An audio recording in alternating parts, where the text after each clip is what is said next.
Dear brothers, Jesus asks us to learn from Him because He is gentle and humble or lowly in heart. Was Jesus really humble? Some people raise objections to the fact that Jesus was humble. He never said, "Father, I am sorry, I did a mistake."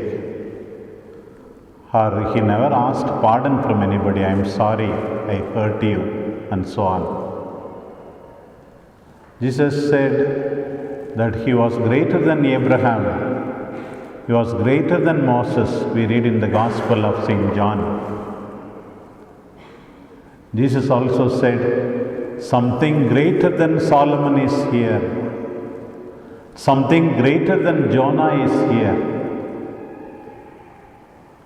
And Jesus challenges the Pharisees. We read in the Gospel of John 8, chapter 46th verse. "Which one of you can convict me of sin?" All these passages seem to indicate Jesus was not that humble. But then today Jesus is telling us, "Learn from me, for I am gentle and humble." So many years of formation, we think we have to fill our minds with lot of information, details, statistics.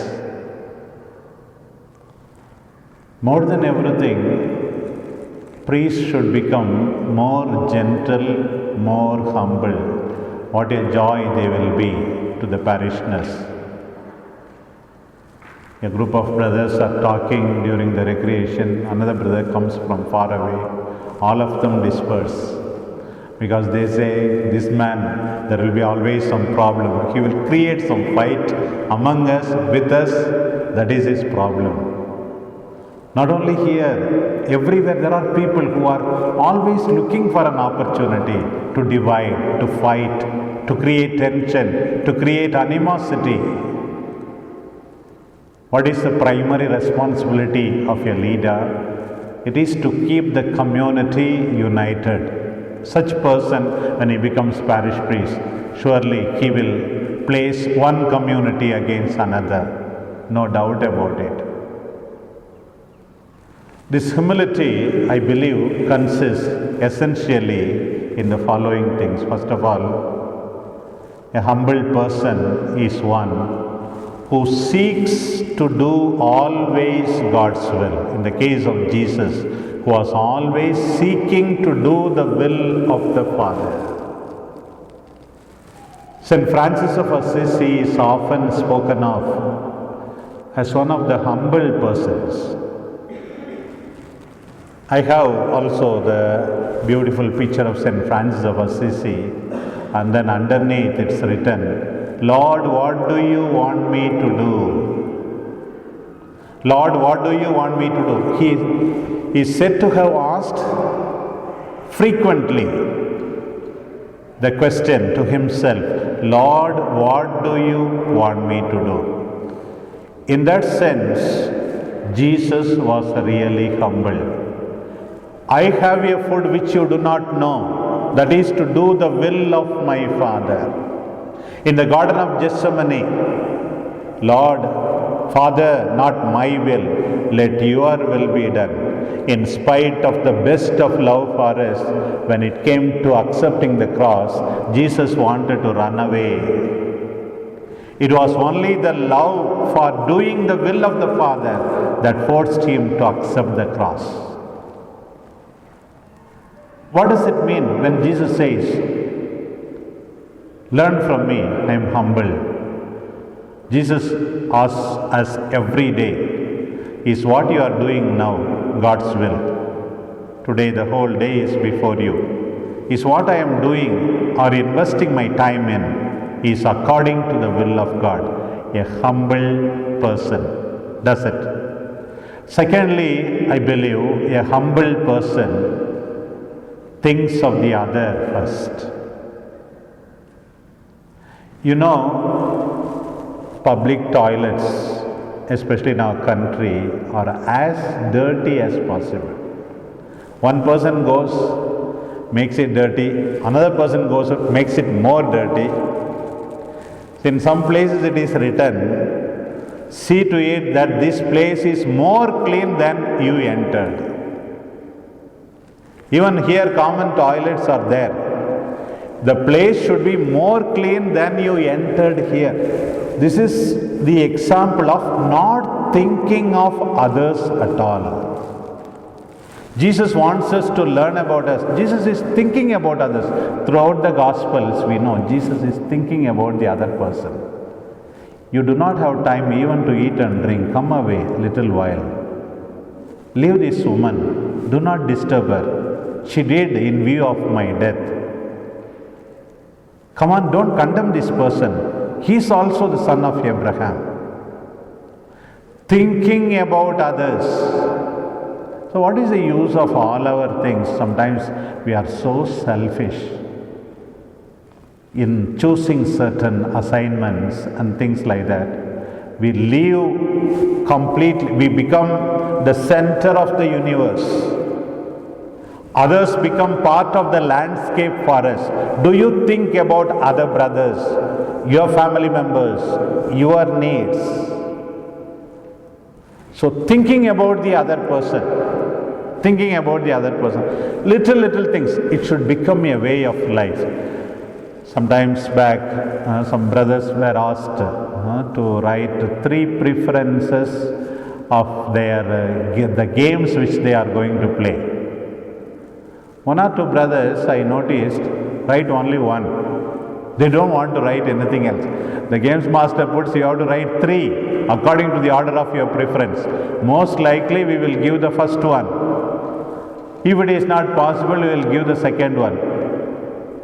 Another person says only this, I don't care about others, that's all. You may say you give your preference. I don't care what other people. I want to do only this. I want to do only this. Same thing with regard to the later on when you become priest. Giving of assignment of different responsibilities, different parishes. I want to only this.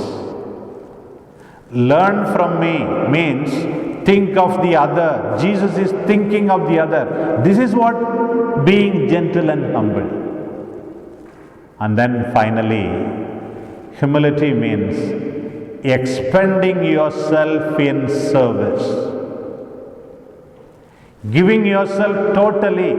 We are celebrating on the altar every day, that's what?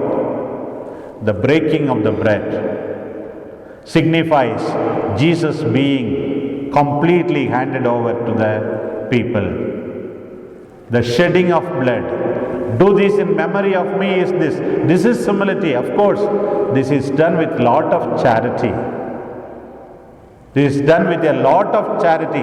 This is what Jesus asks us to learn from Him. And then Jesus says, when you are humble, then you resemble me. All my burdens will be easy for you. Come to me means, if you believe me, in John's Gospel especially, come to me means believe me. Trust me. Your burden will be very, very light. We may ask often, how my burden will be light. We are all burdened in one way or other. How my burden will be light. If you love a person, typing even 10 pages for him will be like a joy. It may be a work of 10 minutes. Suppose you don't know that person, you don't care for that person, then that will be a very, very tough proposition. Once we love Jesus, all that we are asked to do, doing the will of the Father, thinking about the other, breaking ourselves to give joy in the lives of people, all this will become a joy for us. That's what Jesus means, my burden will be light. Not that the burden will be less, there will be more things to do, but all that we do will be a joy for us. Some burdens we may have to share with others. Some burdens we ourselves have to shoulder. some burdens we have to shed because Jesus himself is carrying us. Whatever it may be, this is the relationship that Jesus asks of us. Be known as humble persons and gentle persons. Today, the intelligent and the proud persons are condemned. This passage follows immediately after Jesus' condemnation of the towns of Chorazin, Bethsaida, Capernaum. And Jesus rejects all the knowledge, puffed up, people thinking that they are full of themselves, people wanting to do their own will, not giving primacy to God. But the babes who believe in the Lord, who trust in the Lord, give primacy to Him and to His people. That's what we are all called to do. May we be certain that God is in control, not we are in control. May we be certain that ultimately it is intimate relationship with the Lord, deep trust in the Lord that make our life a joyous one. Amen.